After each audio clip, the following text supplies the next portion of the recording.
It is I, the evil Space Grumpus. I shall take care of Space Bro. Hugo! Sorry to stop your singing and dancing, but I want you to turn to your view screen right there. That's the bad guy causing trouble throughout the galaxy. You need to take care of the bad person. Man, that's a bad, crazy bad villain. I'm looking at the view screen and oh man, I'll take care of it.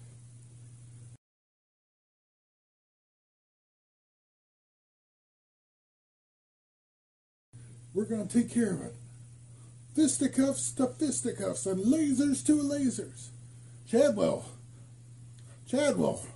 Oops. Ay, caramba. Oh, oops. Chadwell, what are you doing? As I figured. You need to put that down for 2 minutes or you'll go blind. Lock weapons and fire. 1, 2, 3.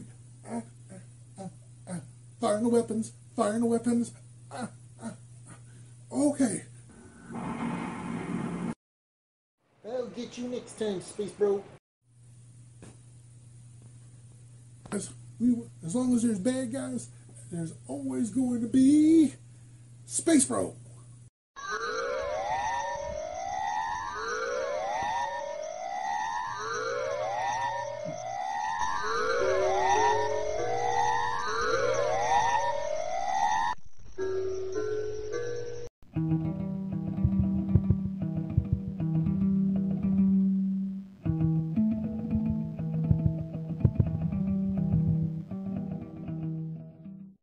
This is Corso.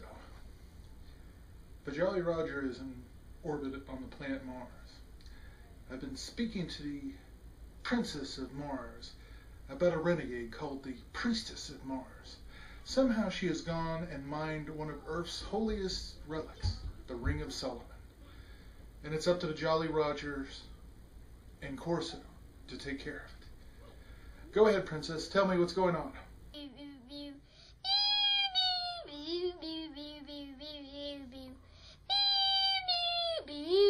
I see.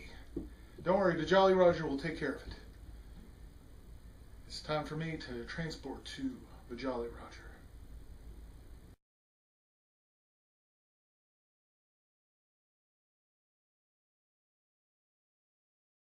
Corso, I am the evil Priestess of Mars.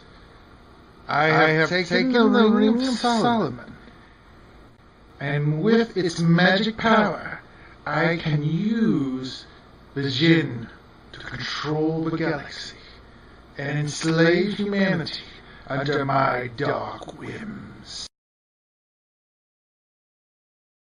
Alright, Priestess of Mars, you have an ancient Earth relic called the Ring of Solomon. It's a powerful weapon of magic, and you're using it for evil. The Jolly Roger and Astro Space Hero will take care of your evil. Lock weapons and engage.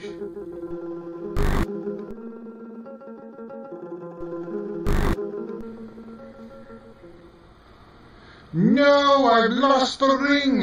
It is now floating in an endless pile of space.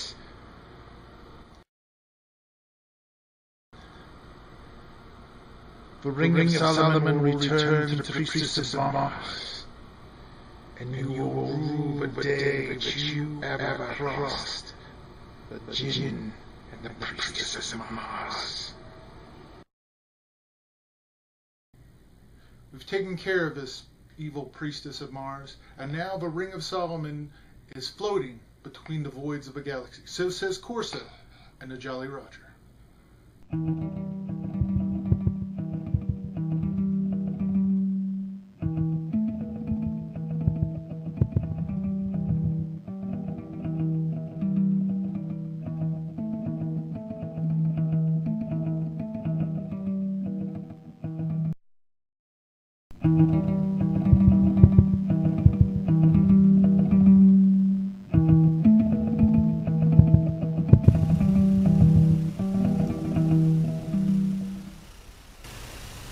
This is the Jolly Roger.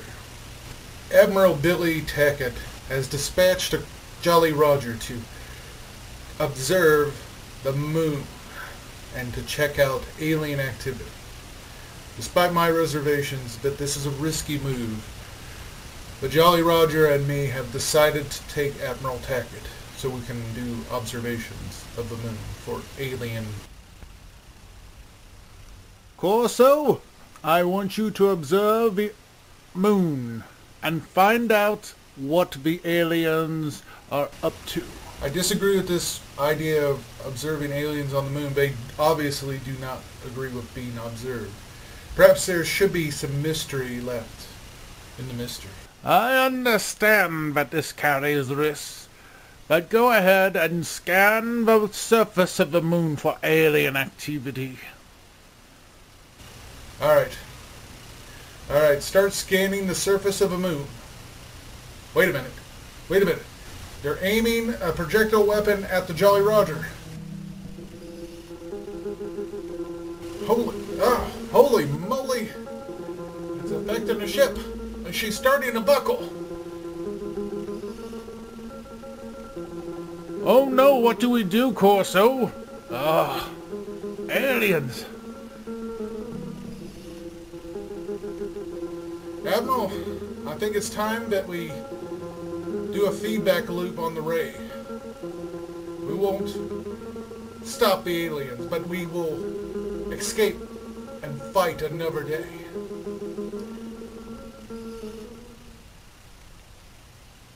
Engage.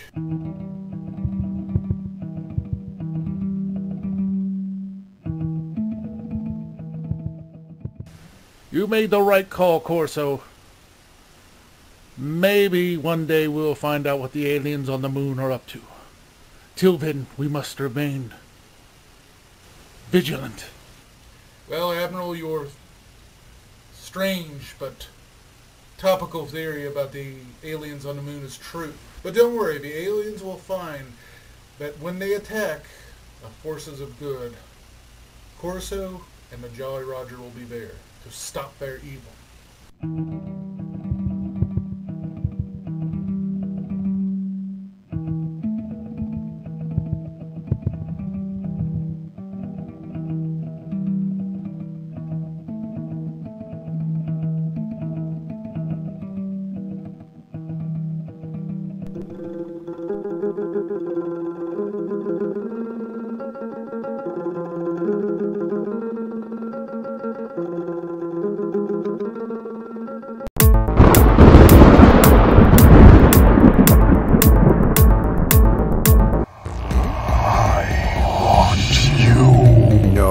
I want you. No, I want you.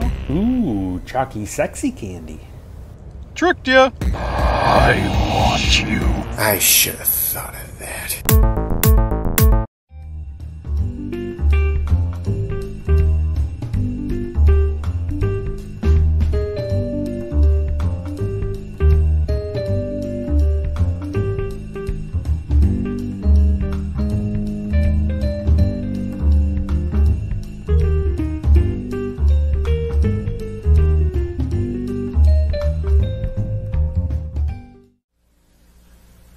Hello friends, DJ Charlie here again with a little quick cocktail. As I'd said before, the little quick cocktails are very short, take 1 or 2 minutes at the most. Minimal ingredients, at most 3 ingredients plus ice. Ice is never an ingredient. And I think you'll like it. This one is called the Mistolin. M-I-S-T-O-L-I-N.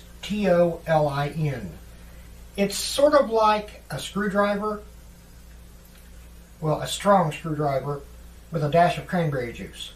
We'll see how it goes. It starts with 1.5 ounces of vodka, 3 ounces of orange juice. So far it's a screwdriver. But then you have the recipe called for a dash. I'm going to say 1/2 ounce of cranberry juice. That should make it interesting. Tap the shaker tightly, give it a quick shake.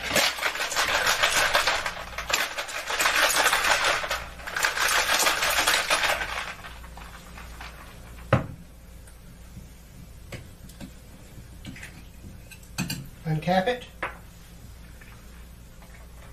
and serve straight. You would think this would be served over ice, but the recipe actually called for it to be served neat or straight. That means with no ice. Looks like a screwdriver.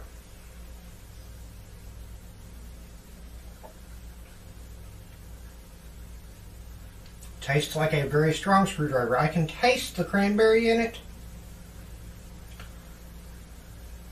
It's not very strong though. You may want to increase the cranberry a bit to actually get some flavor out of it. It's very similar to what I have for breakfast minus the cranberry juice, but that's just me. If you like a strong screwdriver, this will do it. Well friends, that's it for this quickie cocktail. Be sure to tune into our show every Sunday night at 7 p.m. Eastern Time on KJSR.net as always. And if you like what we're doing, I suggest you go to our website nts-show.com and click on our Patreon link. We could use some help with it. Honestly. Everything you see here is being paid for out of the profit we make from the show. And that's very small profits.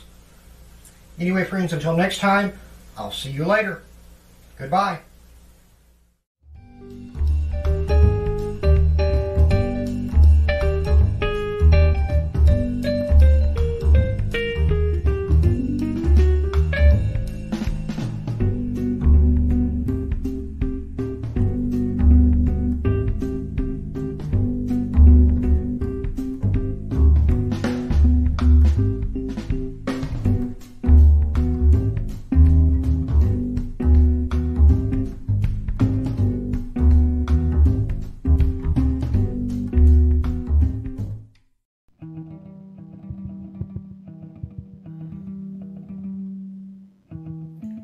Fleet Captain Morris. It's been quiet. Too quiet. Evil is lurking in the galaxy. Establish a link to the Jolly Roger to reach Corso.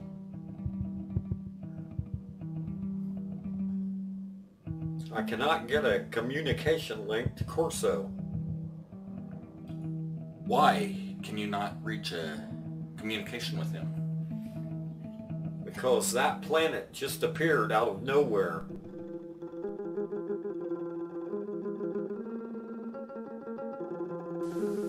Slugs of the universe, I am the Metal Baron, and the invasion of the galaxy has begun. Metal. Planet. It appeared out of nowhere. Interesting. He's gone.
Fleet Captain Morris, get me back to the ship. Right away, Kepler. Thanks, Morris. Glad to have you back aboard, Kepler. It's good to be back on the command deck. Metal.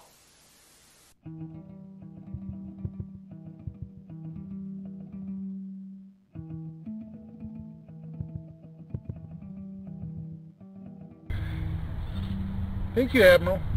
You're welcome, Captain Space Hero. Me and the Jolly Roger will get right on it.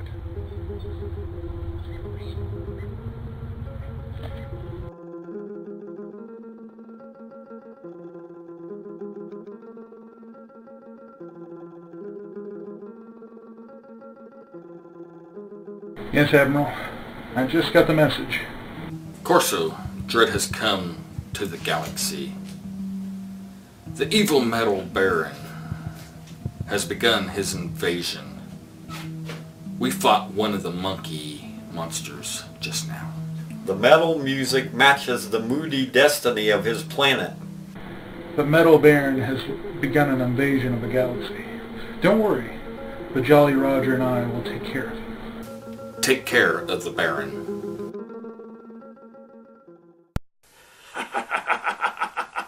Metal. Slugs of the universe. I am the Metal Baron, and the invasion of the galaxy has begun. All hail me. Metal. Hello, Metal Baron. It's up to me and the Jolly Roger to stop your reign of evil. Corso, you and your dinky ship is no match for the awesome power of the Metal Baron. Fire weapons and destroy the ship.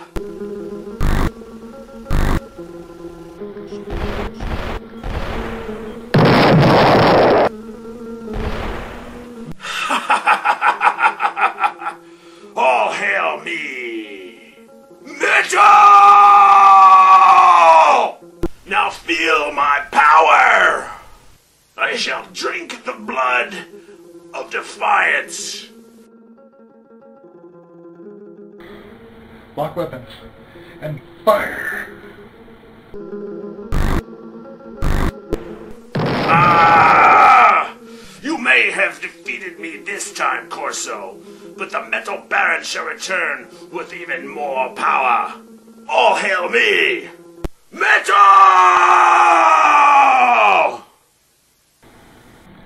We'll take care of you next time, Metal Baron. Your metal melodies of mayhem and macabre mischief have no place in the galaxy. Till next time, adversary.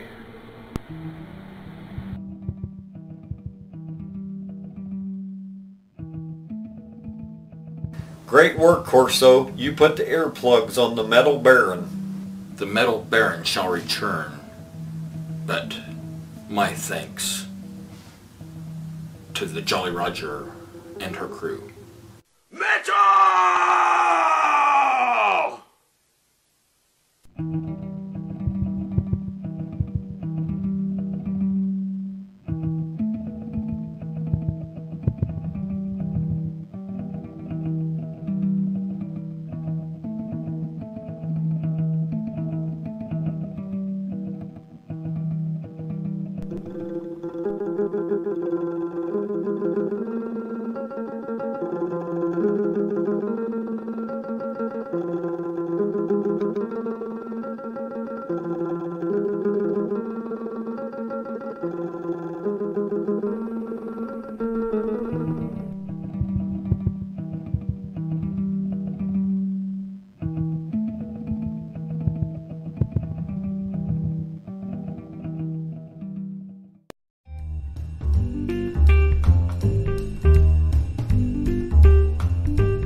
Hello friends, before we get started, a little bit of warning here. We are working with a hot surface and hot liquids in this video. Please use utmost care and concern around hot liquids and hot surfaces. We cannot stress this enough. Scalding ain't sexy. She's right, friends. Okay, today, friends, we are doing the hot buttered rum. This is the short version of the hot buttered rum. We're not going to actually show you how to make the batter. We've already got it made. But to start things off, I'm taking a pan, just a regular pan, putting it in this very hot surface here and turning the heat up just slightly, and adding just over 3 ounces of water.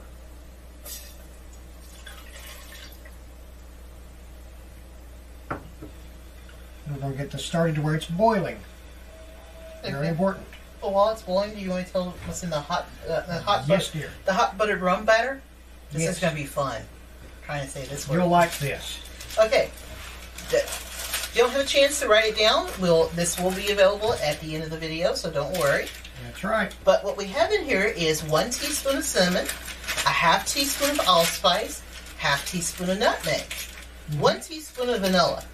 Vanilla, I think, was the key, wasn't it? Yes. 1 stick of butter. Now that vanilla, make sure that is actual vanilla extract and not vanilla flavoring. 1 stick of butter, salted, real butter. Margarine isn't it. No, you have to use real butter. Because the water content of the margarine will make the salt bad. A cup of dark brown sugar. That's why it's got that lovely color to it. Mm-hmm. And we're going to take, when it finally gets boiling. When the water boils, well, let's go ahead here. Yeah.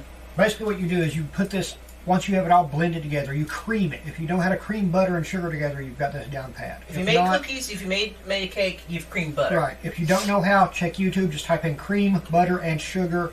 There's plenty of recipes on there. Alton Brown has a good one, in fact. Yes. But what you do is once you get all this cream together, you pour it out or scrape it out of the bowl onto a piece of parchment paper like I've got here, and just roll it up and stick it in the freezer. It keeps wonderfully. It'll keep for months this way. The water is boiling now. I'm going to turn it down for just a little bit. Let me go ahead and eyeball a slice of this. You want to go for about 1 tablespoon? Yeah, just a little over a rounded tablespoon. Here I'm actually going to bring it over here to the camera and let you see what it looks like. This is the hot buttered rum batter, friends. Oh, doesn't that look delicious? And so, as you can obviously see, it's going to make at least 8 tablespoons of it. Go by your stick of butter? More like about a dozen. Well, the brown sugar would add some more volume to it, wouldn't it? Yes, it does add quite a bit. We drop that right into the bottom of the glass. And then to that glass, we add 1 ounce of rum. We're using a dark rum because Skunky and I really like dark rum. But basically, use the rum that you like. Use the rum you enjoy. But also, I wouldn't think a white rum would go with this just because of the heavy spices of the butter. A spiced rum wouldn't. An aged rum would. A white rum will. Okay. Yeah, not spiced rum. I mean, we've got enough spices in here already. Right. 3 ounces of boiling water. Very carefully. This is a drink you want to have at the beginning of the night, not after you're sloshing trying to pour hot water into something. Oh, definitely. Let me turn the burner off here. Always turn your heated surface off. And once that's in there you go, dear. I want to play with the. You can roll that up. I'll roll this up. Like I said, friends, this will keep in the freezer indefinitely. It's delicious. And as you see, look at there. It melts very quickly. And this is something you can almost bring to your guests if you're sharing with somebody with the party in there and let them do the stirring themselves. Mm-hmm. Or you can bring, either way. But this would make a good morning. This would make a very good morning, dear. Now, the amount of rum and the amount of the batter, you can adjust that either way, whichever way you want. You want it sweeter, you want it a little bit stronger. Do it to your own tastes. But this is just the basics, is 1 ounce of rum, 1 rounded tablespoon of the batter. We'll be repeating the recipe for the batter. At the end of the video, we'll have it up on the screen so you can read exactly what it is. I think it's mixed. Mm-hmm. Try it. Ooh, I get to taste it first. It's hot. Be careful. Well, it's hot. Yes, I get it.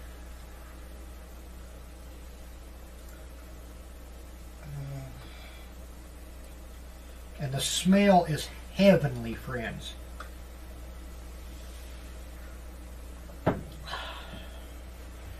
It smells almost like a spice, like an apple cider, mulled cider, but that rum is not missing at all. I mean, I've seen some recipes that actually say to use apple cider or apple juice instead of water, but I think that would be a little too much. Yeah, honestly. that's a little overwhelming. It makes it too sweet. And maybe because of the dark rum, but the rum flavor is it's a very full flavor. I can't imagine adding apple cider to it. Once again, the batter itself, which you use 1 rounded tablespoon of for the drink, contains, and this makes a good-sized amount of the batter, is 1 teaspoon of cinnamon, 1/2 teaspoon of allspice, 1/2 teaspoon of nutmeg, 1 teaspoon of vanilla extract, not the vanilla flavoring, vanilla extract, 1 stick of real butter, salted, 1 cup of dark brown sugar, and that's it. You just blend all that together, pour it out onto a parchment sheet, form it into a roll, wrap it up, throw it in the freezer. It'll keep indefinitely. Have a sip. I think I shall.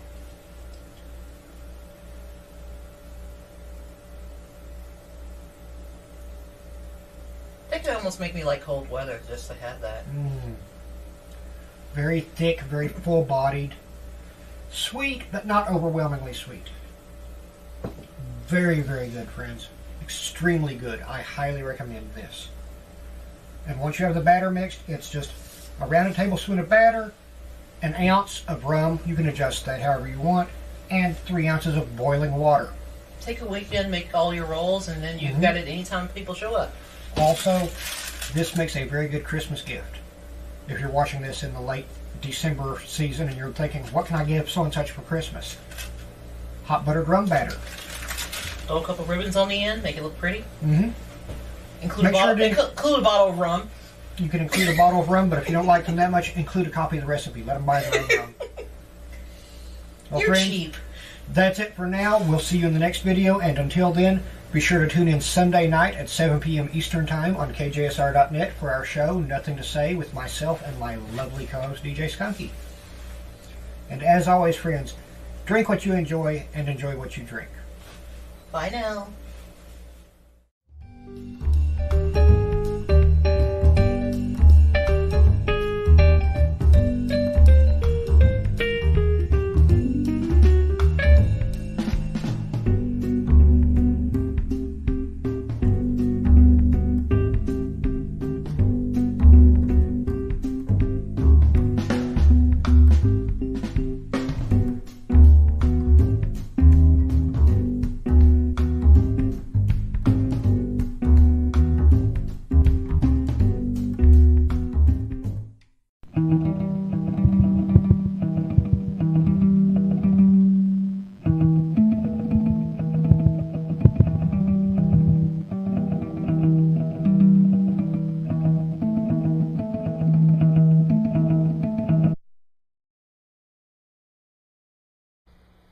This is Corso on the spacecraft Jolly Roger. I'm receiving a message from the Admiral's Space Hero Command.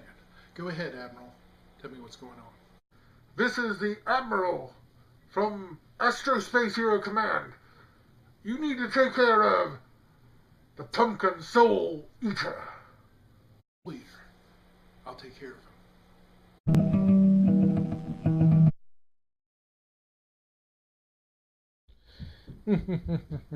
It is I, the evil Pumpkin Soul Eater. I have returned to take care of you, Astro Space Hero.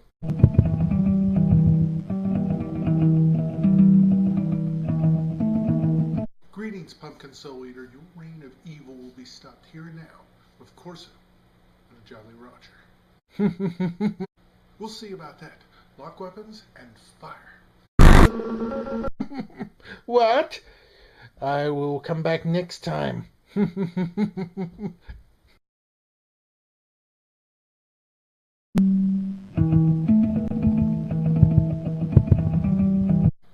take care of you next time. And whenever your forces of evil will come in the galaxy, you'll always fight Astro Space Hero. You did it, Corso! Well done, son! Well done.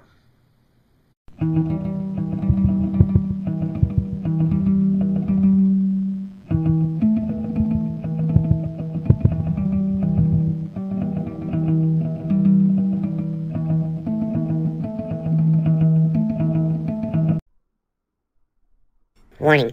If you are under the age of 13, you are not permitted to watch this channel, set by the new standards of the FTC. Although some of the content on this channel could feature cartoons or animation, it is for adults only.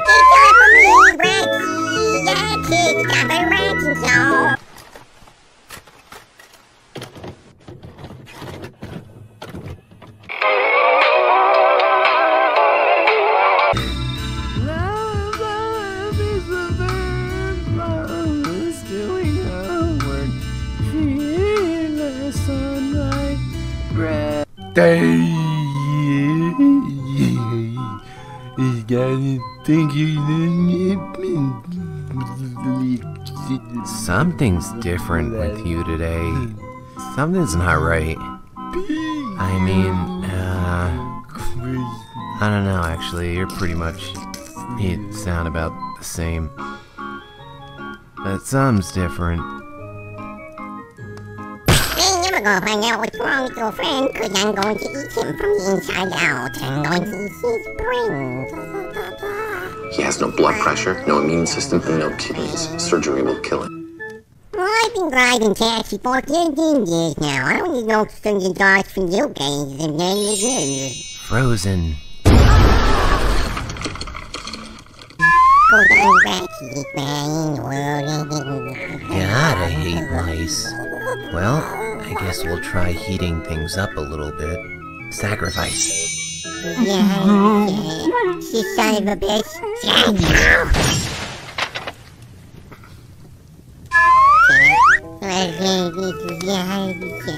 Sorry to how on you, yeah, you miss me, you son of a bitch. Well, there's only one other thing to do. Breasticus.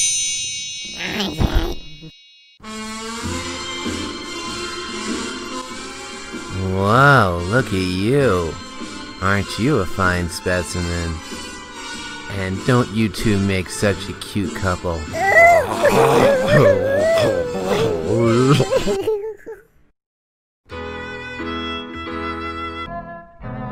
We're gathered here today to join these two disgusting things together to make more disgusting things.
This is Commodore Corso on the Jolly Roger spaceship. The Admiral has found the hidden record of the Jolly Roger's first space captain, Captain Smitty. A mystery mission of an alien race hidden until now. Go ahead, Admiral. Open the sphere of knowledge and let's hear the tale of Captain Smitty.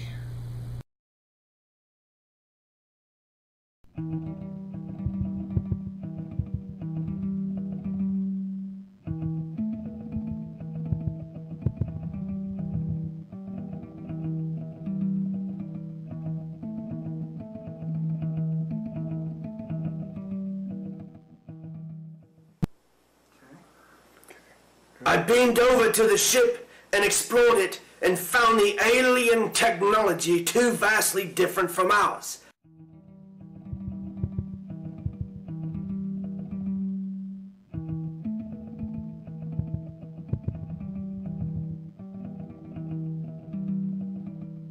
Suddenly, there appeared a creature that waved a hand, and then I couldn't move. It was silent, but I felt it inside my head searching for what I am, and it said, or at least I heard in my head, "Soon will be the time." I knew I had to beam back away from there. I think the creature made it that the forgotten memory would come back when the time was right. Don't ask me to tell you. I just know it in my gut. Aye, sir. Saint Scott preserve us sinners.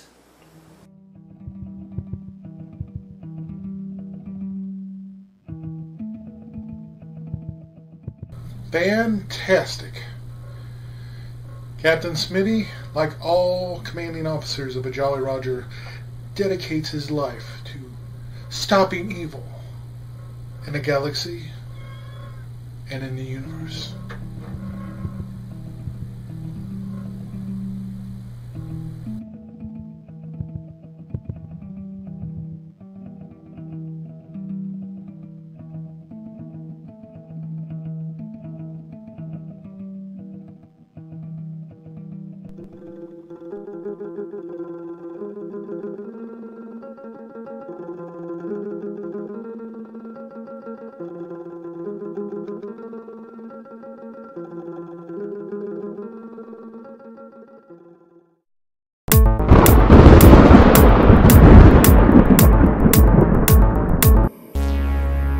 The body was in rough shape when he came in. Just show me. Oh, sweet God. Left his signature. 11 herbs and spices. I'm gonna kill this bastard. He did his last chicken wrong.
Vespa's shadow. I'm Cadet Courtney. And I'm Cosmo. Zeus has defeated the evil ectoclones, but what plans does Vespa The have? clones have been destroyed, but so close, so close. Stupid clones. Need to make better clones. I'm gonna make better clones. Cadet Courtney and Cosmo fight their way on the planet's surface. Watch the next episode of Zeus Atomic! Zeus Atomic!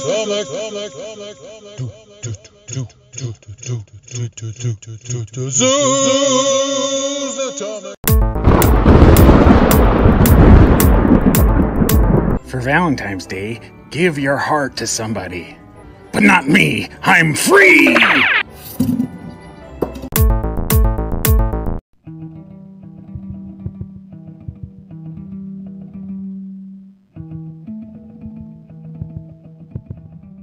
This is Corso in the Astrospace spacecraft, the Jolly Roger, responding to an urgent distress signal from Governor John.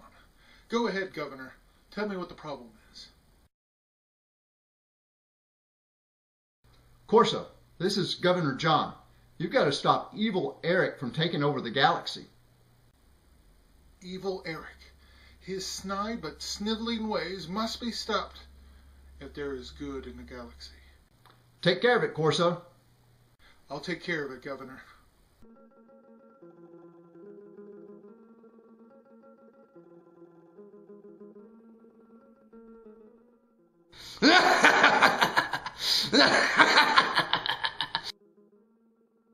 Greetings, Eric. Your reign of evil stops here and now with the Astrospace Hero and the spacecraft Jolly Roger. Corso, you dare try to stop me? Me? You will be mine. I will destroy you. The Jolly Roger will be mine, and so will your girlfriend, so will the change in your pocket, so will the condom you wore last night, so will the half-eaten peanut butter sandwich sitting on your desk. It's mine. All mine, Corso. You will be left with nothing. I will destroy you.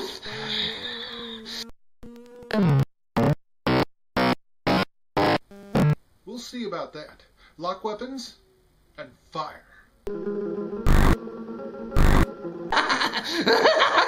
Oh, what? Got him. No! You will not defeat me! You cannot defeat me! Corso, this is not the last you will see of this beautiful mug. I will be back. I will destroy you. I will have my vengeance!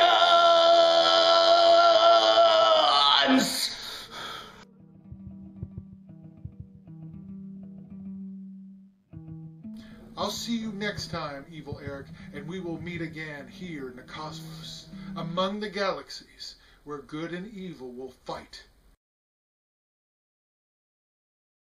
Congratulations, Corso. You did it.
and welcome to another edition of Tea and the Trailer.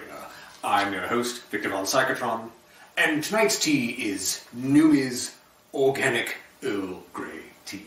I do like a good Earl Grey tea. They recommend you brew this for about 4 minutes. So, I thought, it's hard to find a trailer that lasts 4 minutes. Just, it gives away a lot of the film, really. So I thought, aha, how about a double feature, if you will, of some classic horror comedies. 2 of them, which together equal about 4 minutes, the recommended brewing time for this tea. The first being the classic horror comedy with Abbott and Costello, Hold That Ghost. And the second being the classic with Don Knotts, The Ghost and Mr. Chicken.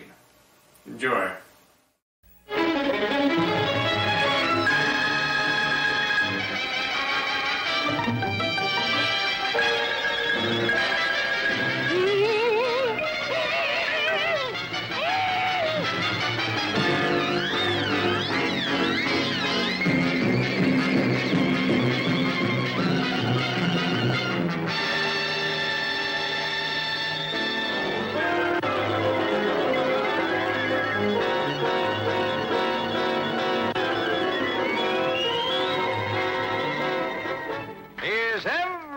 Happy? I sigh, I cry. Why, it's just a bit of heaven when my baby smiles at me.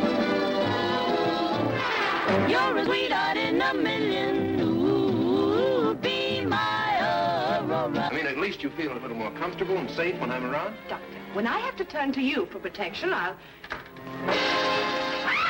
Did you slap me? Did you slap me? Uh-oh.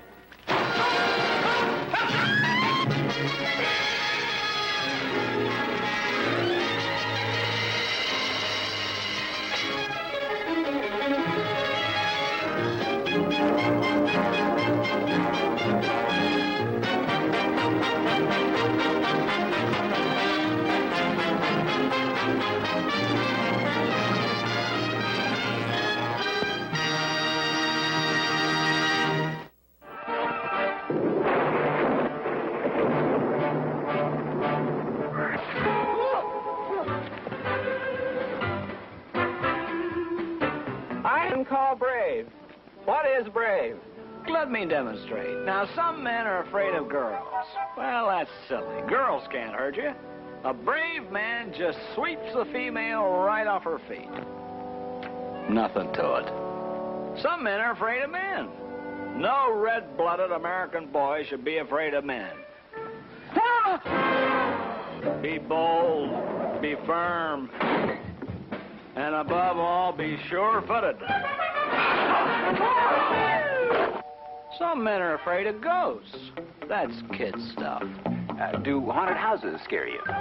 They're mortar, stone, and wood. Well, good, because you're going to spend the murder night in the Simmons house alone.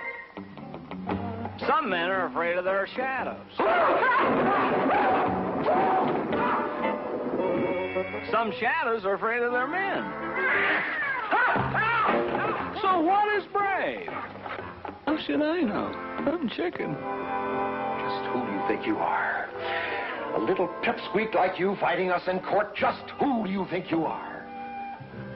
Drop dead, that's who. All right, Luther, now just calm down. Calm! Calm! Do murder and calm go together? Calm and murder? He'd started as a roving reporter with murder on his beat. Now he's a reporter as he tries to solve the mystery of the secret passage, the blood-dripping portrait, the ghostly organist.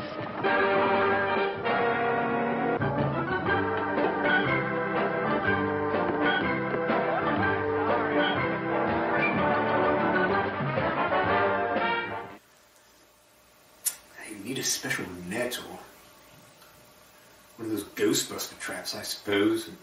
Oh, sorry. We're just musing on how exactly you would hold a ghost. We hope you have enjoyed our latest edition of Tea in a Trailer. Please feel free to email us your comments about it. Also be sure to check out our Facebook fan page, Twitter feed, and our Patreon page.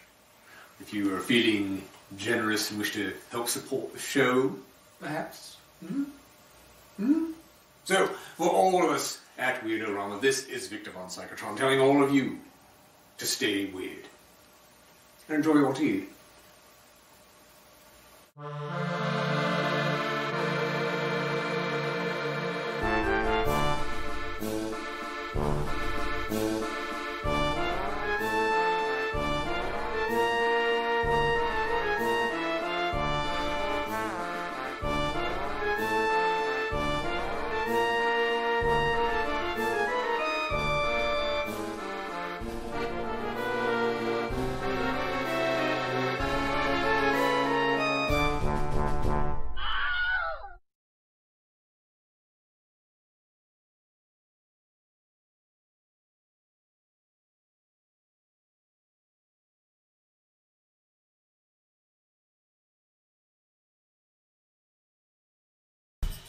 "7 years bad luck for breaking a mirror.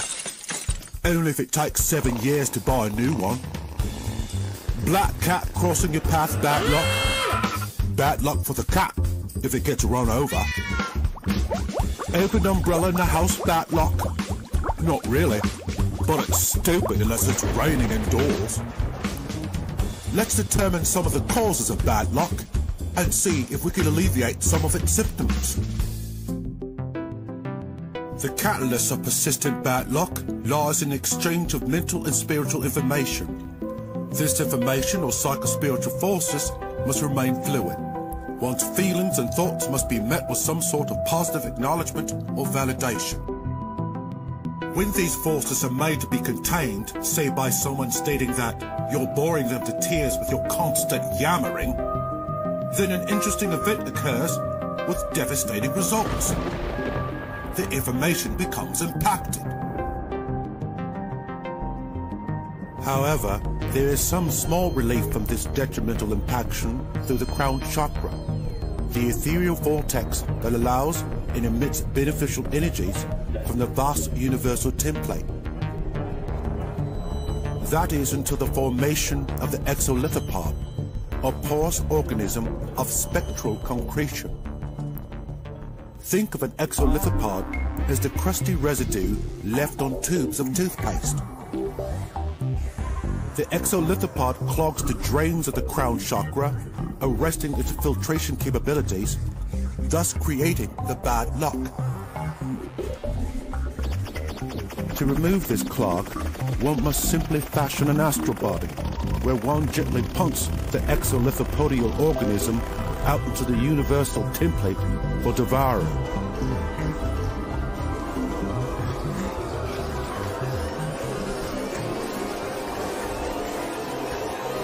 To prevent any further outbreaks, one must cultivate a spongy or tightly curled counter-response, a top hat, a beehive, pompadour, a football or pith helmet, or perhaps even an afro.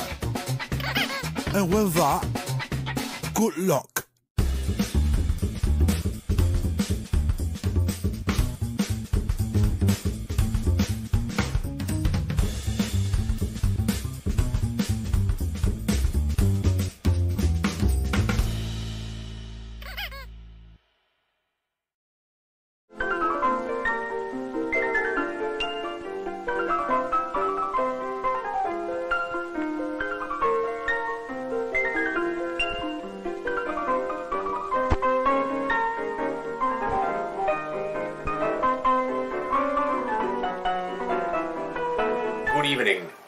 To another edition of Tea and Trailer. I am your host, Victor Von Psychotron, and today's tea is Salada's Pure Green Tea.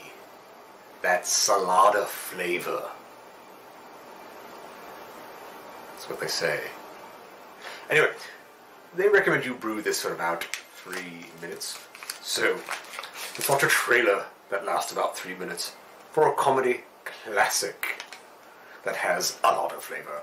A Day at the Races.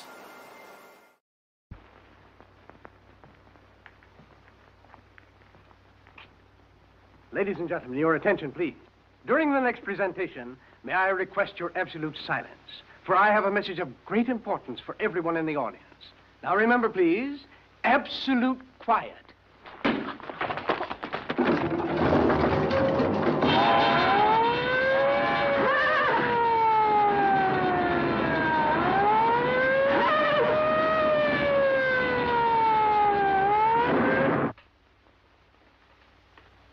Either he's dead or my watch has stopped.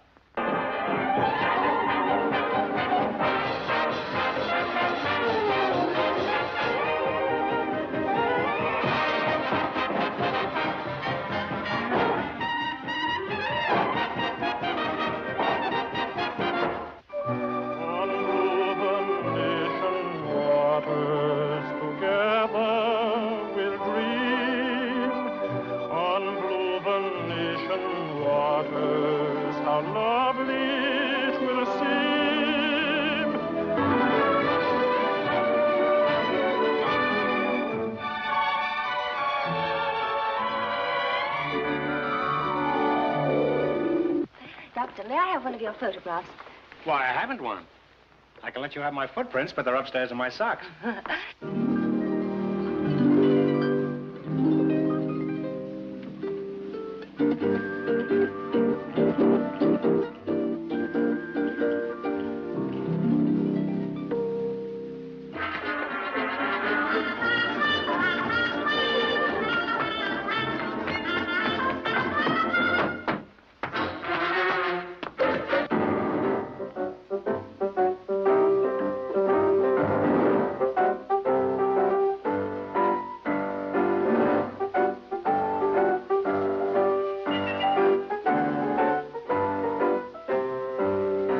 I want to be near you. I want you to hold me. Hold me closer, closer, closer.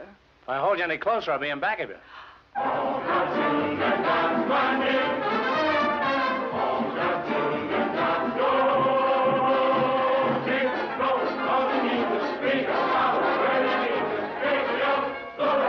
I got a message from the man on the moon for you.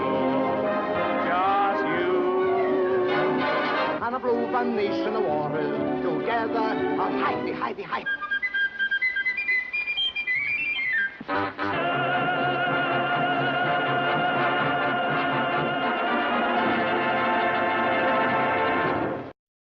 Yes, just about 100 down on hi-hat.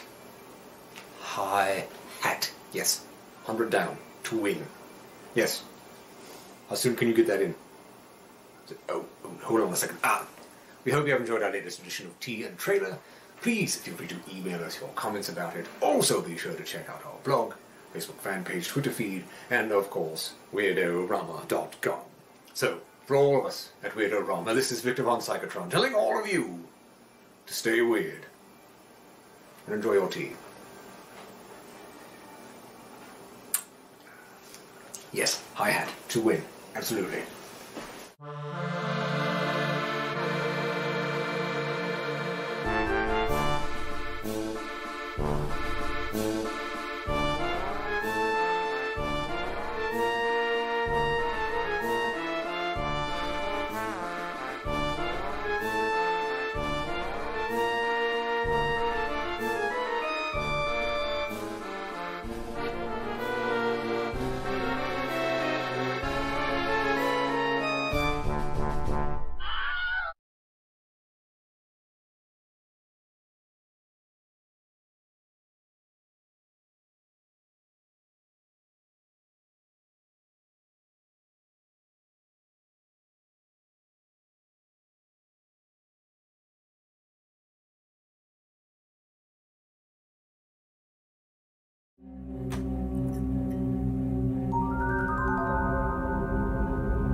I have a game I'd like you all to play with me right now.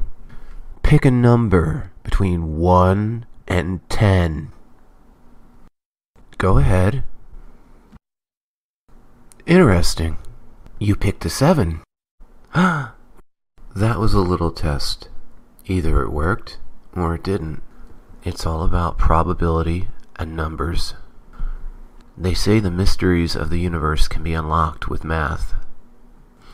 The following information is real. This is not fiction.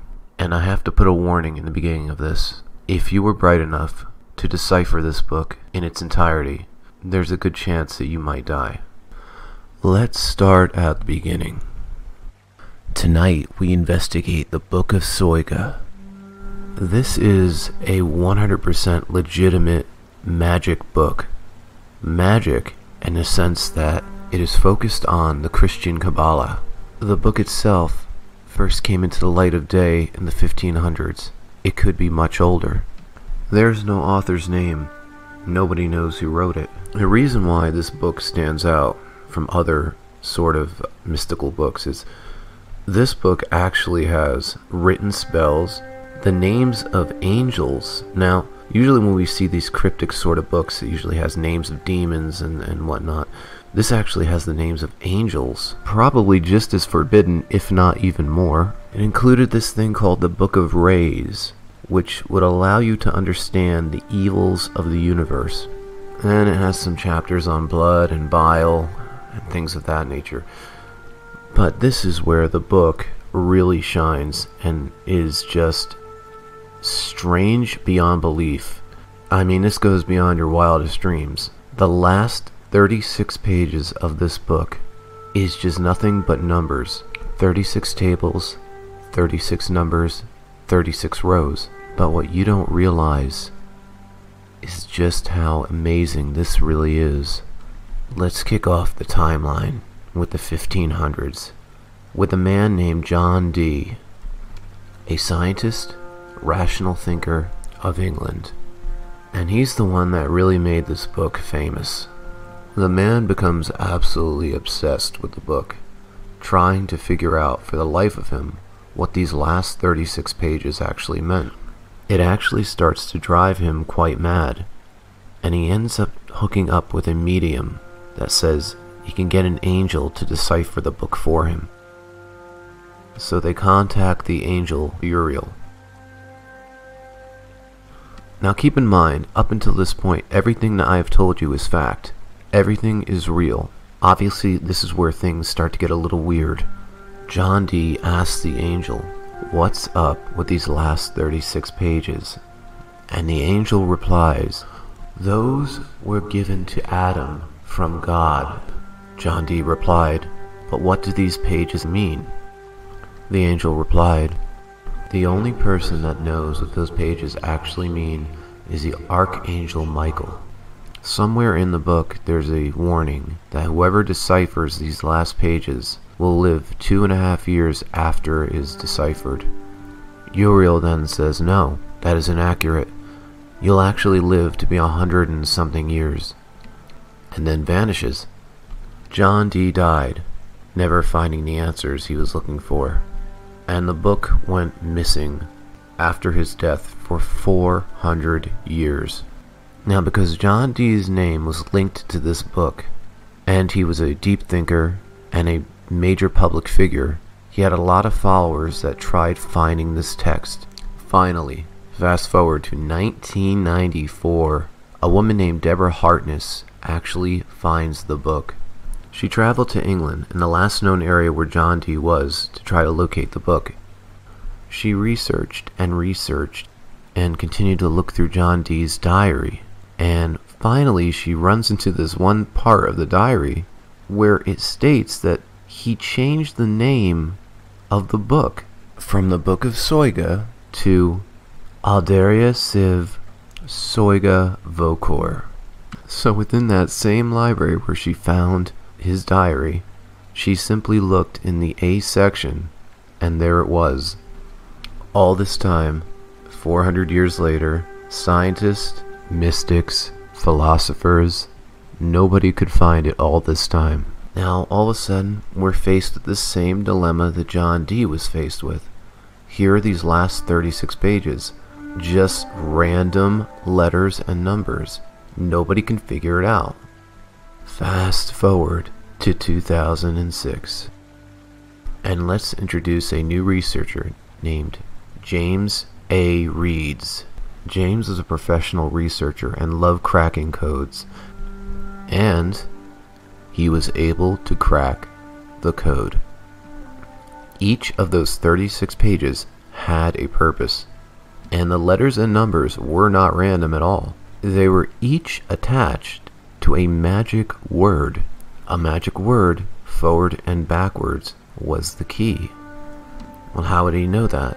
Well, he was able to link 24 of the pages to known zodiac symbols, and these magic words were equated to those zodiac signs. So for example, Aries was Nisram. So you would have one page, Nisan, Marsan, Nisan, Marsan, Nisan, Marsan, all the way down 36. So 24 pages for the zodiac signs, 7 for the planets that were known at that time, 4 for the elements, and 1 page known for the magistrate. So the words weren't random. They were known to be matched to mystical words of that time. But the question is, why? This was a complex code created by hand that could not be deciphered until today with computers. This is where it gets weird. So we have these elements now, and we have this key and we understand it, but we have not ventured into actually deciphering what it actually means. The hypothesis was made by certain bloggers that these 36 tables stand for universes, or futures, realities. The 36 columns and rows are blank until you enter a magic word, or seed, and then it generates. And it could continue to generate infinitely. Now that's only going to 36. If we would continue down and add even more numbers and more, it would just go on and on and on. And you're seeing glimpses, you're seeing ideas of other realities, of other distant planes. This is a book of tables given to Adam. We have the seed, but we don't know the code. Why is it hidden? Is this something to protect, or to hide, or to reveal? Is this mystical? Is this scientific? Did an angel actually go to a scientist? If you want to overlook the fantastic in the story, the angel, things of that nature, what we're left with is still a fascinating code that shouldn't have been possible to make 400-500 years ago. And why was it created? For what reason? But here's the thing, if you actually break the code, do you die in 2.5 years? Or do you live a very long life? Maybe the whole thing is symbolic. Maybe it's supposed to show you emptiness and what one simple word, one simple idea can create. First there was nothing, then a seed was planted, and from that came vast futures and realities. Maybe this is just one big symbolic text to show the beginning. Maybe creation is nothing but numbers.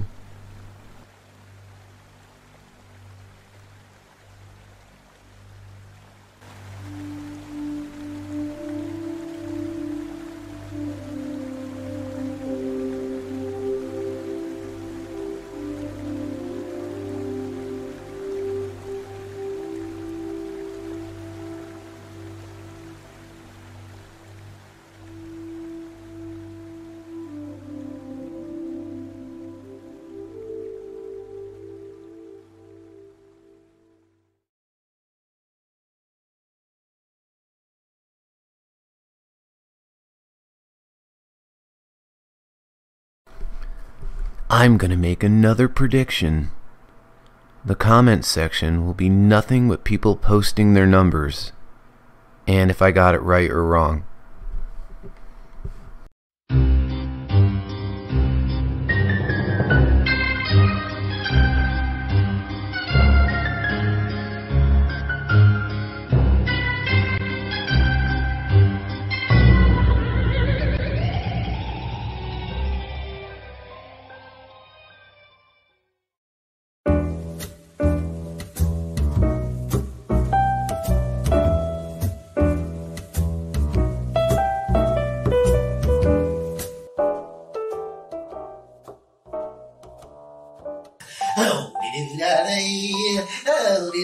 daddy.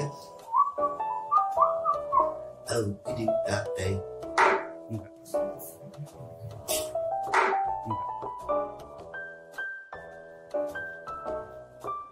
Ain't no lipstick smudges on my glasses.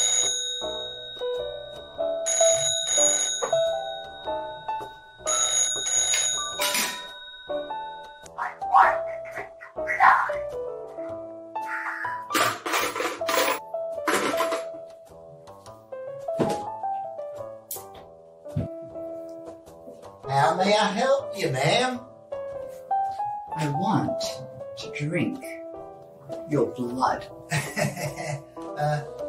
How about a nice cocktail instead? Cocktail?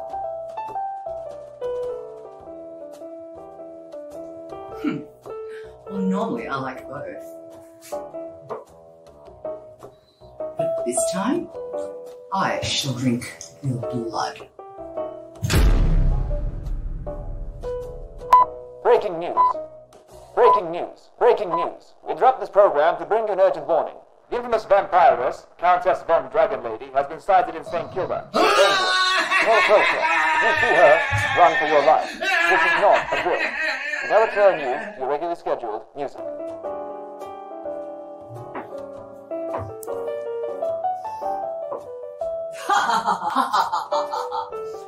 Why charge you we are Confucian. Besides, I have no need for such toys like that.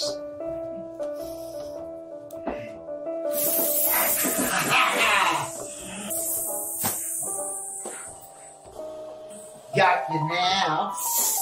You bad guys, you just gotta talk and talk and talk and talk and talk, and you just give the game away. You've got nothing.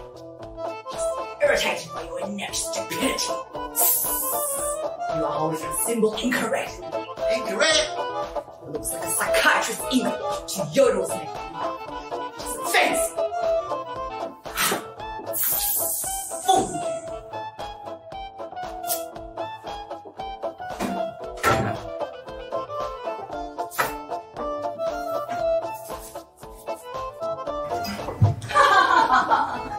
What? You're going to make me some vegetable soup now? Every girl prefers a bit of meat. Enough fucking around. I shall drink your blood now.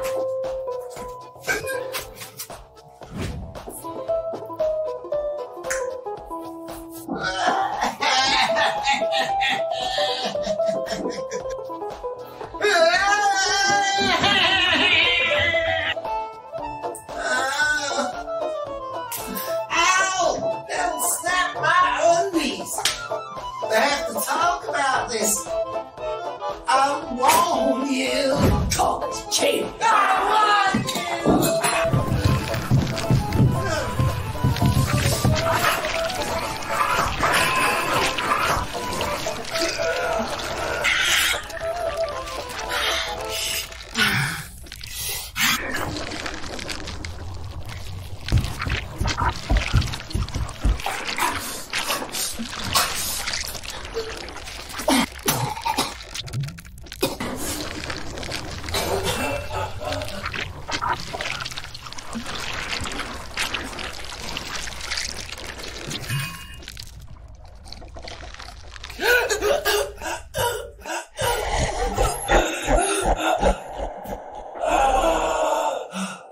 I tried to warn you. Vampires can't drink demon blood. You're a demon. Why did the crucifix make you? I'm a Jewish demon.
on his wine like a drunken aristocrat.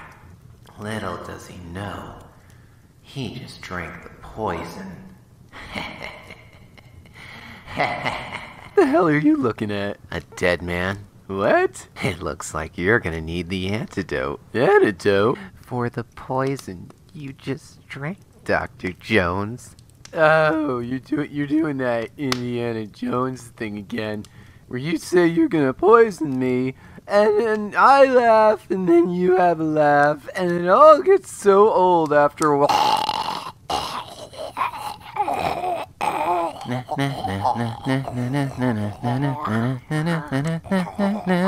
Anything goes.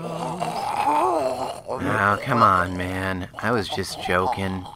You're always so overdramatic. It's not poison.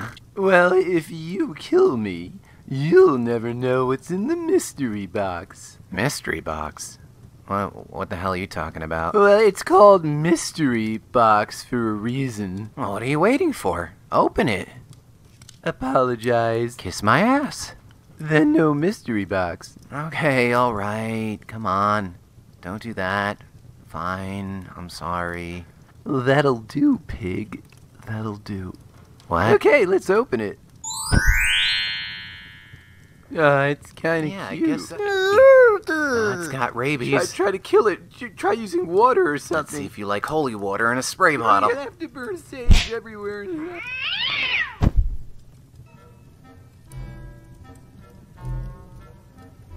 Hey, I'm free. You fellas know how long I've been stuck in that box? I have no idea what's going on. 15 years. I wonder who's the asshole that locked me in that box. Well, gotta get back to work. Back to the old sausage factory. See you later, fellas.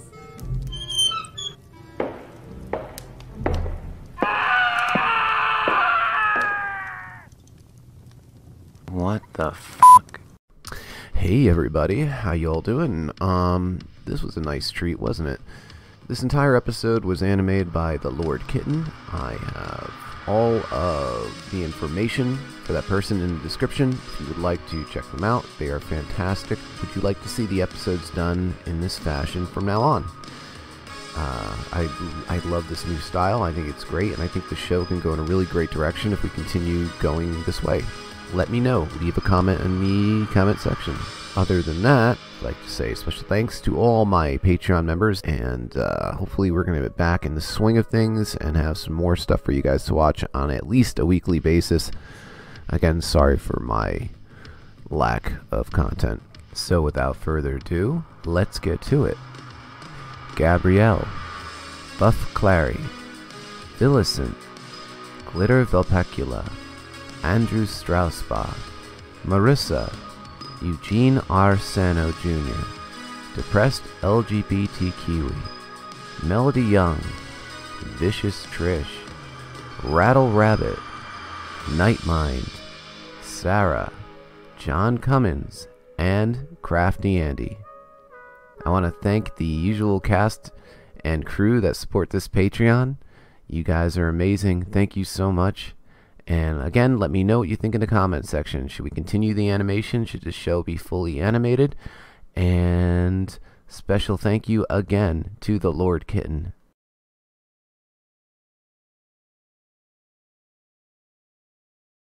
It's not poison. If I was gonna take you out, it would be with a thong made of C4. You destroy my buried treasure? The family jewels? Yep. C4 to the groin. That's harsh. Yeah, well, I hate you that much.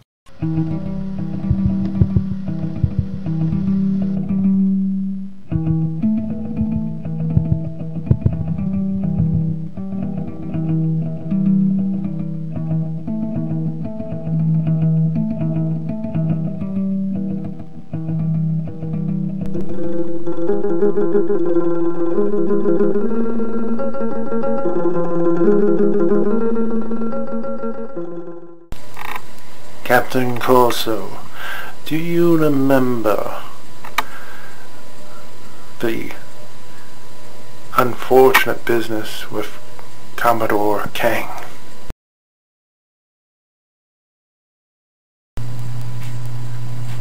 is, Admiral. He was one of the most well-respected captains of a ship service until he turned to evil. You yourself had to remove him from service.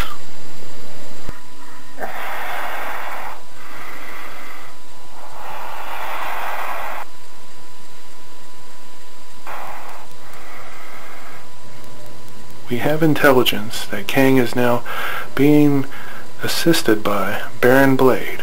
You yourself encountered Baron Blade when you first started as captain of the Jolly Roger. If there is an evil, we must be vigilant.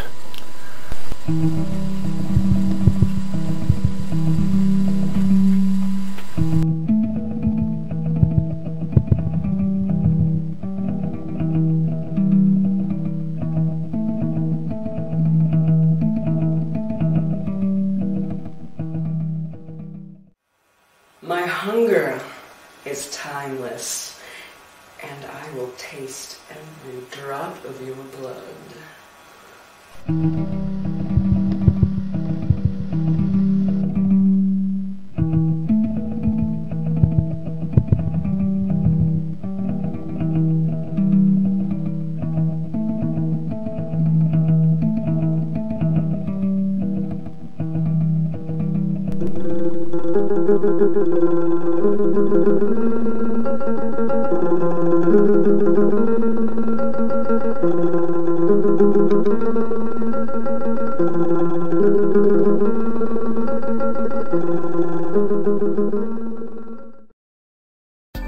Hi, I'm Andy Rocco. You may recognize me as the background extra in Everything Everywhere All at Once. And I'm Poppy Popcorn. You may remember me as being stuck in your teeth. Skinamarink, it's the new polarizing horror movie of the year. I did like this movie to a certain degree. It does have a refreshing take on the horror genre, and it relies more on uneasy feelings. Oh my god, I hated this movie. It was so boring. Nothing happened, and I didn't see anyone's face during the movie. I didn't see anything. It was just all legs. Oh, great. Now we're in the Skinamarink universe. Oh, sorry about that. If I was gonna be in a boring movie, I'd rather be in Barry Lyndon. Hey, I liked Barry Lyndon. And you're lying. No one likes Barry Lyndon. Wait, where did Poppy go? Poppy?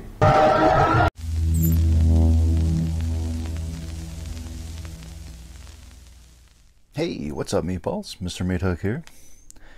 Time today for episode number 2 of Mr. Meathook's Shitty Video Reviews, where I review the best of the worst and the worst of the worst of micro-budget and independent horror cinema. Today we're going to be talking about the 1986, it's actually 2011, Chris Seaver film Death-O-Lantern. It's a brisk 44-minute journey about a group of high school students, 30-year-old high school students, but high school students that have to stop the ghost of Stingy Jack, who's this pumpkin guy on the front, from killing 6 high school students, or 6 of the students of Sleepy Hollow, New York.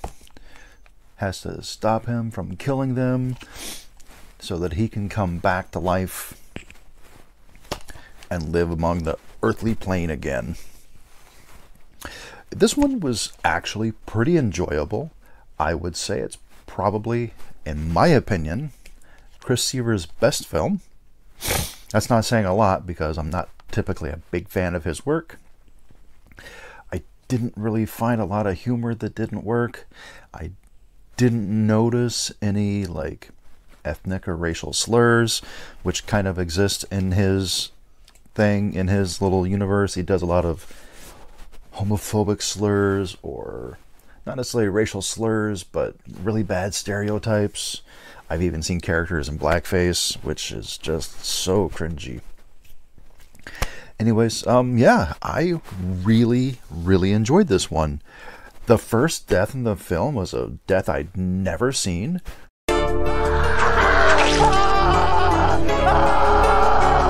that was exciting. You can pick this up at sovhorror.com. They have a bunch of titles there, dozen or so. I have 4. I'll be reviewing the 4 of them. I've already done the first one. The link for that's right up here, so you can check that one out. That was for the Dingleberries. The acting in this is much better than it was in the Dingleberries, but this is played much more seriously, where the Dingleberries is kind of a bad comedy. This is just like a cheesy horror film. It's played much more seriously. Not a lot of jokes in it, and the ones that are in it work better. Much less sophomoric than his typical stuff. I suggest you check this one out, guys.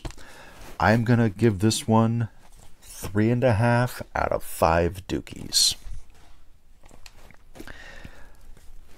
Anyways, guys, real short and sweet this time, but I want you to make sure that you click that like button, be cool, be spoopy, and support independent horror. Deuces.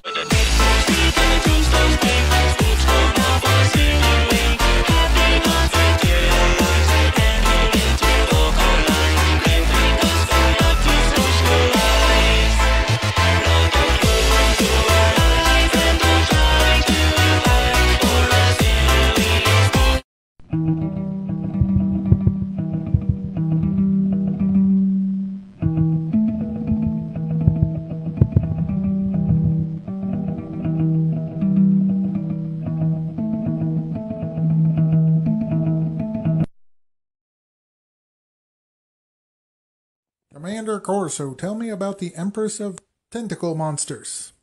What happened? She's beautiful, but she's evil.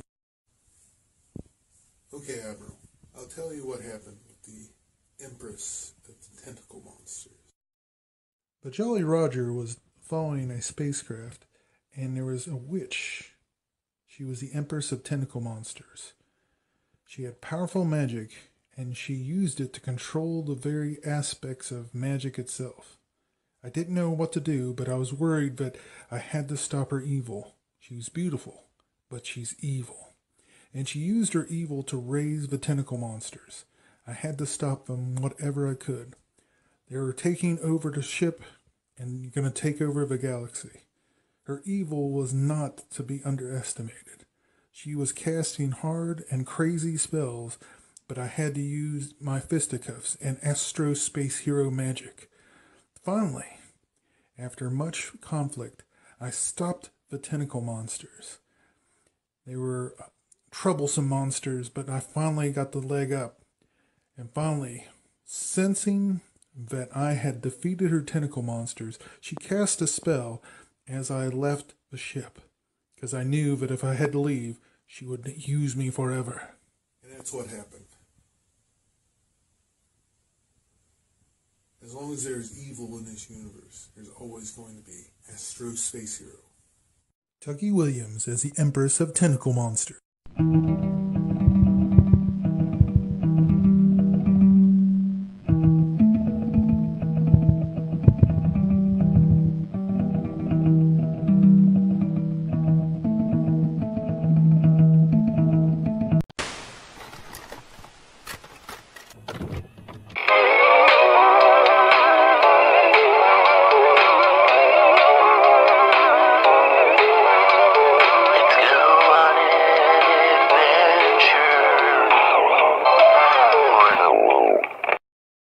Oh, yeah, I'm gonna kill myself.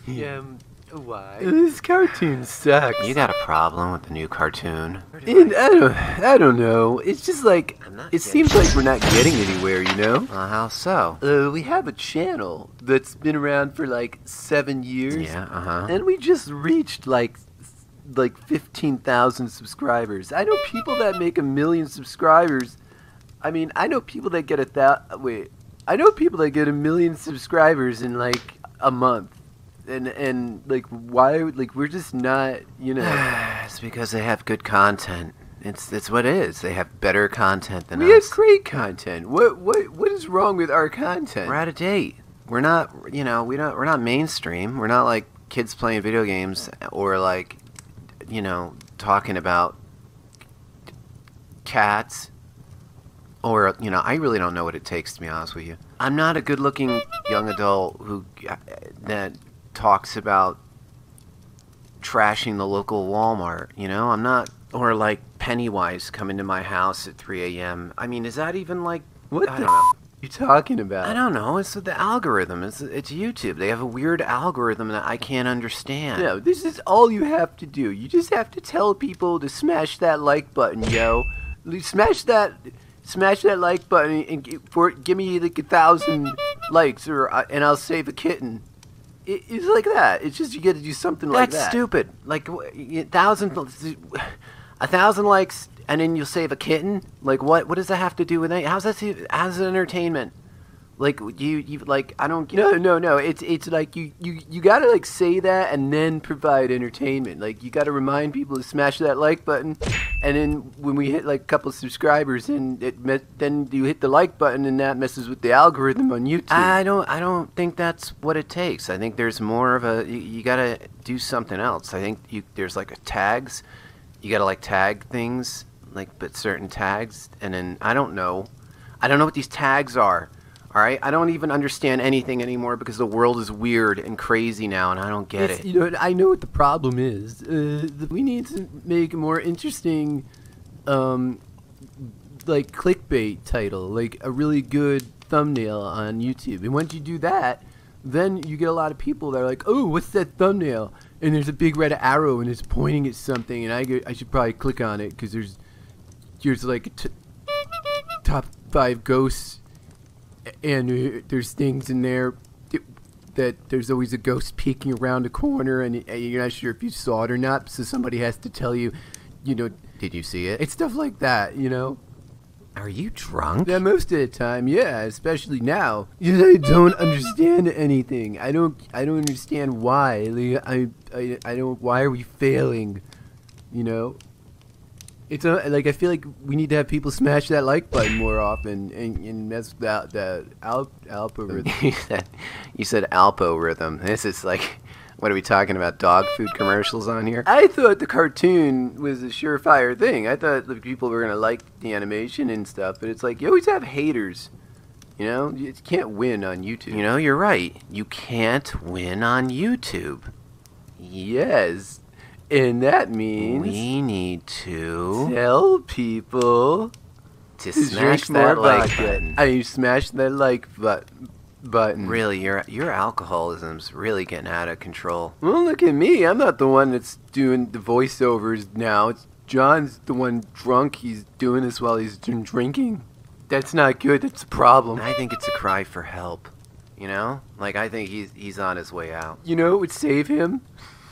What? What would save him? If we all smash that like button. You're a bad person. What? What did I do? I'm just, you know. No, I'm not talking about you. I'm talking about John. He's just terrible.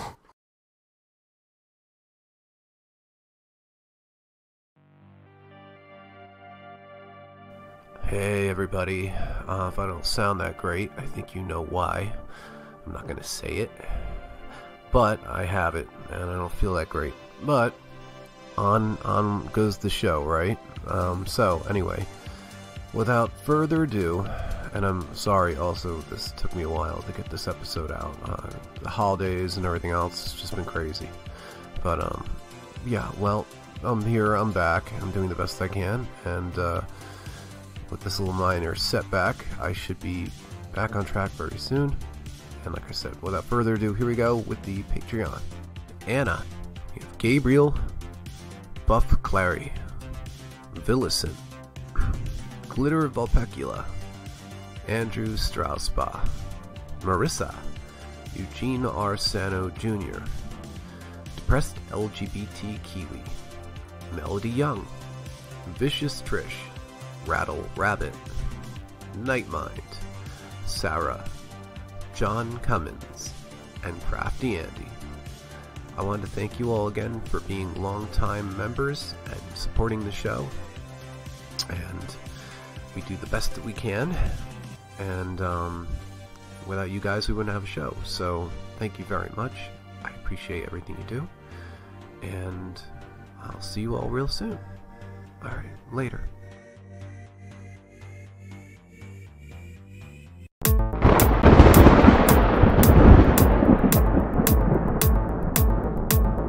I'm sorry to trouble you. My car broke down and I'm lost. You can stay the night in the barn, but I warn you, you better stay away from my daughter, you hear? Okay. The boss is right. Watch out for Betsy. She's a man-eater.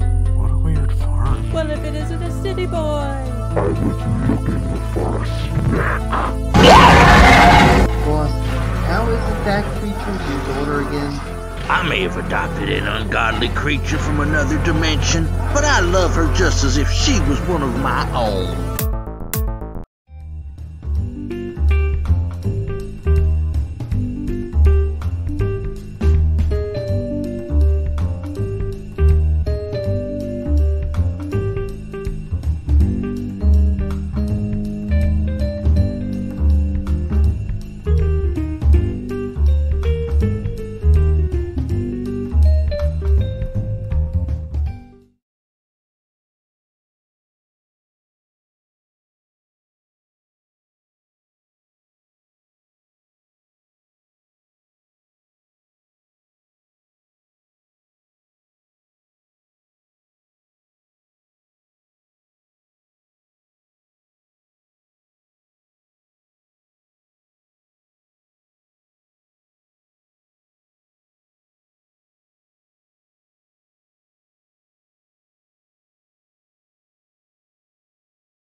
Hello friends, Charlie here, yet again with another drink for you. Unfortunately, my lovely co-host Skunky can't be here with me today, but that's okay, we still have a good recipe for you. In fact, this recipe has a little bit of a story behind it. It's not exactly a classic cocktail to most people, but to me it is. Today's recipe is one that means so much to me because this is the first drink I had in a bar. Now, if you notice the little clip that showed before this segment started, I wasn't quite of legal age at the time to be in a bar drinking. However, the bartender knew that quite well. He didn't even ask for our IDs. Myself and some friends were there in the bar. We were out of state on a trip. He knew that we were underage. He wasn't going to ask for any ID. He knew that would just cause trouble. All he did was reached under the counter, mixed some things, and set 4 drinks in front of us. He said, "Boys, I know you're underage. You know you're underage. I can't serve you. But do me a favor. Keep an eye on these 4 drinks while I go down here and work on some things." That's all he said. So of course we drank them. That was pretty much implicit. So we drank them. And a few years later, when I was of legal age, I returned to that bar, and I asked the bartender. He remembered me. And I asked him, I said, "What was that drink?" He said, "I call it the Teenager. And it's very simple, very low proof." That's the important thing. It's exceedingly low proof. It's low proof for a reason. This is a fantastic drink for a novice drinker, someone who's just starting out with alcohol. You don't want to just give them 180 proof alcoholic drink. No, you want to give them something simple, something very lightweight, ease them into it. And Mr. Callahan, wherever, whenever you are now, I thank you greatly. This drink has influenced me so much. I love this drink, even to this day. As I said, very low proof. We start out, the shaker is already half full of ice. We've got ice in the glass because we strain it onto the ice. We start with 1.5 ounces of Midori. Midori is just 40 proof, very low proof like I said. Love that brilliant green color though. And some of you may be sitting there watching this going, "But that's not really a drink." Yes, it is. It is 40 proof. That's more than enough for someone who's just starting out drinking. The other ingredient is 3 ounces of fresh squeezed orange juice. That's all there is to it. 1.5 ounces of Midori, 3 ounces of orange juice. Drop it in the shaker half full of ice. Seal the shaker tightly.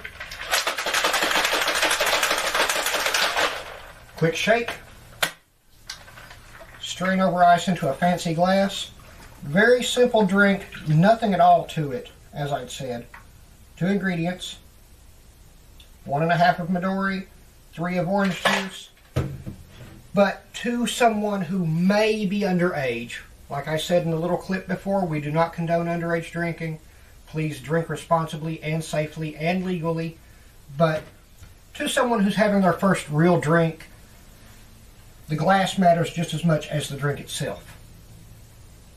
That looks like a grown-up beverage, which in a way it is. It's very low proof, so don't scoff at it till you try it, friends. For someone who's just starting out drinking, this is a fancy drink. It's a very pale, milky green, not quite yellow color from the orange juice and the Midori mixing. You can smell the melon in it. You can smell the orange.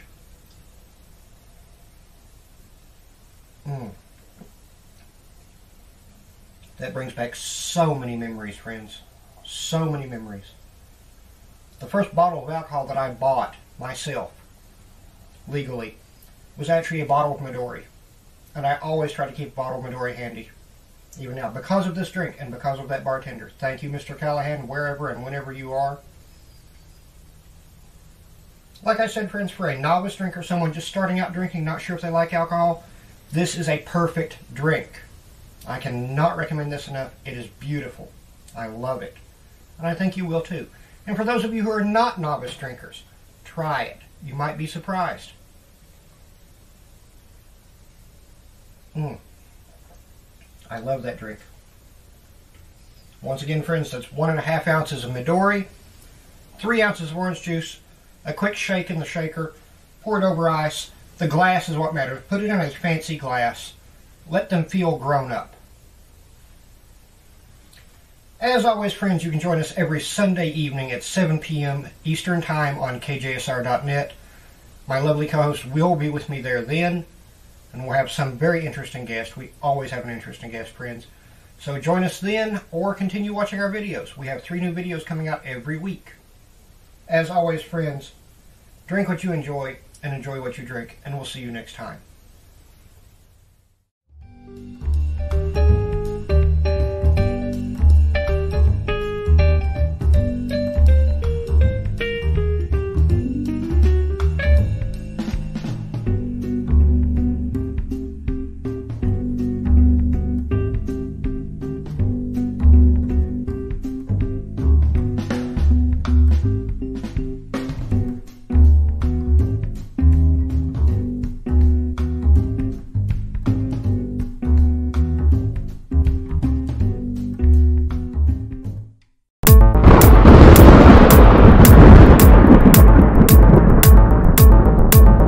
Almighty Wish Granter, I call upon you!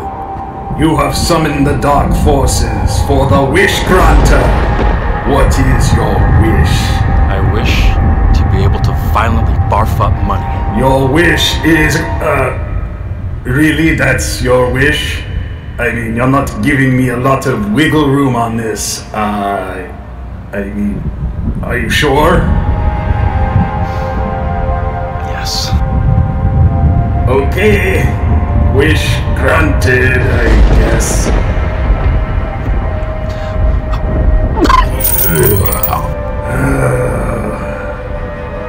Pretty easy day today.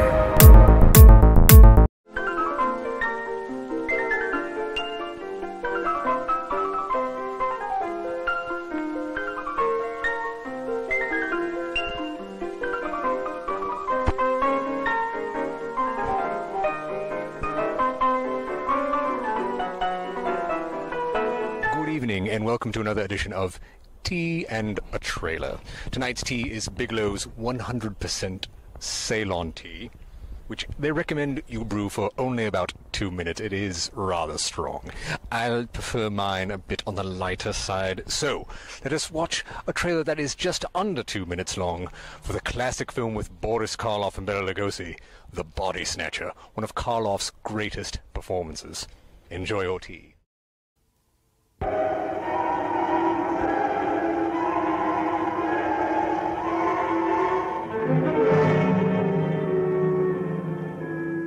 You and I should work together. You mean we would sell the bodies to the doctors together?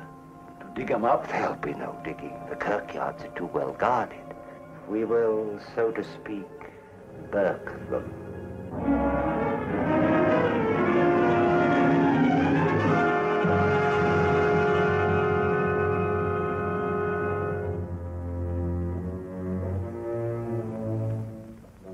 Gray killed her. We can't be sure of that. I'm sure, and I mean to report it. It's like Burke and Hare all over again. That is...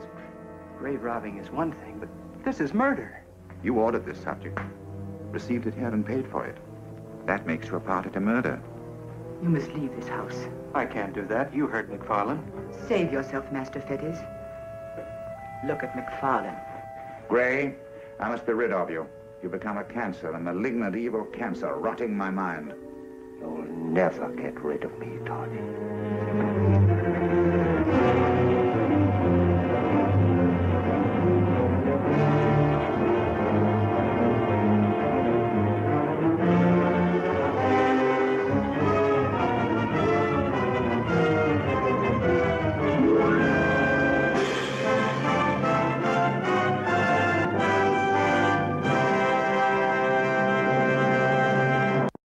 Yes. Yes, if you could get me that body, that would be fantastic. Yeah, I need it for this experiment, you see. If you could just find me one. I'll pay any price. Just a moment. We hope you have enjoyed the latest edition of Tea and Trailer. Please feel free to email us your comments about it. Also be sure to check out our blog, WeirdoRama.com, our Facebook fan page, Twitter feed, and all that electronic web nonsense. So, for all of us here at Weirdorama and Transylvania University, this is Victor Von Psychotron telling all of you to stay weird and enjoy your tea.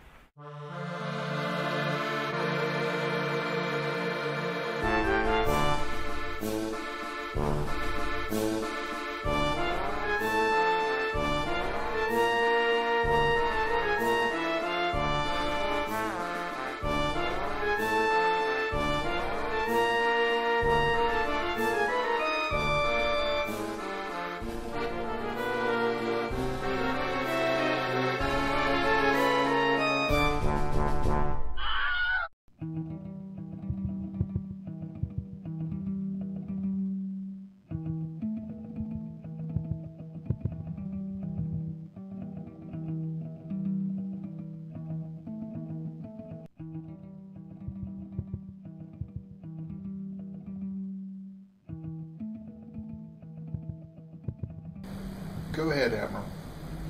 Go ahead. Corso, the giggling madman, the merry moonatic, is on the loose. Once again, his jolly antics disguise the cosmic clown of evil. The merry Moonamak, the mischievous prankster of the galaxy. His funny mirths are only as funny as he's evil. Go to Saturn and stop the merry moonatic. I'll take care of it, Admiral.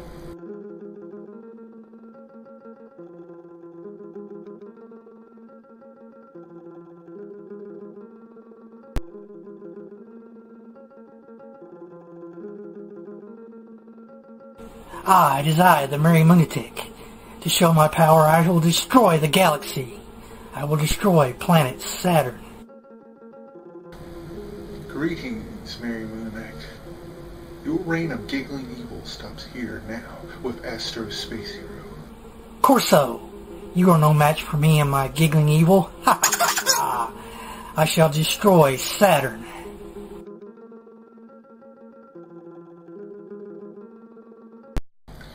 We'll see about that. You will. Lock weapons and fire. Locking weapons and firing. What? I've been stopped. But don't worry, my time of evil will return to the galaxy. So says the Merry Moonatic. Ha ha ha ha!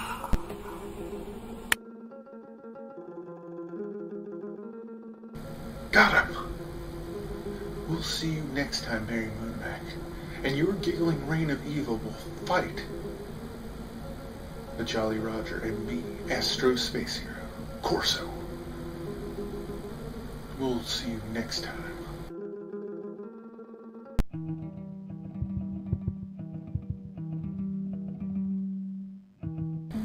I took care of a Mary Moonimac. Saturn is once again safe. Order has conquered chaos. You did it, Corso. The Moonatics giggles in defeat.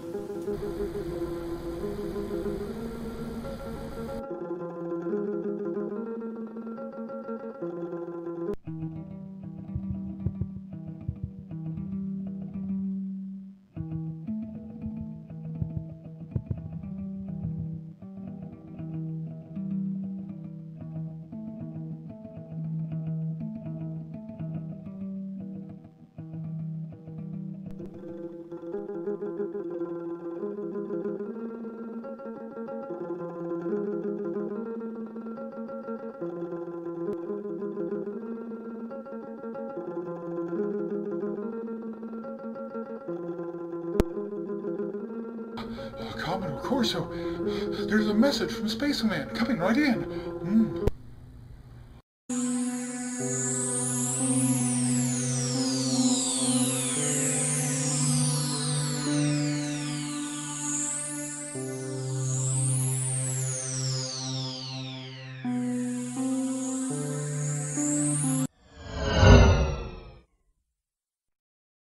I am Negative Creep, one of the minions of Bill Pines.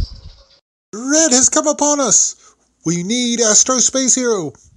One of the mysterious 9. Us. Meanwhile, across the galaxy. This is Astro Space Hero on a Jolly Roger. We're receiving a message to take care of the evil Negative Agent, one of the minions of Bill Pines, my sworn enemy. Fiona, Tiny Tim, have you tracked the ship? Scanning for any kind of life out there, Astro Space Hero. I sense evil. Evil afoot. Don't worry, Astro Space Hero. We'll find evil. You can count on Fiona. And Tiny Tim. Indeed. Bring the ship around and let's engage with Negative Agent. Astro Space Hero. Greetings, Negative Agent. Your power of evil will be stopped by Astro Space Hero. My master, Bill Pines, requires your destruction. We'll see about that. Lock weapons and fire. Locking weapons and firing.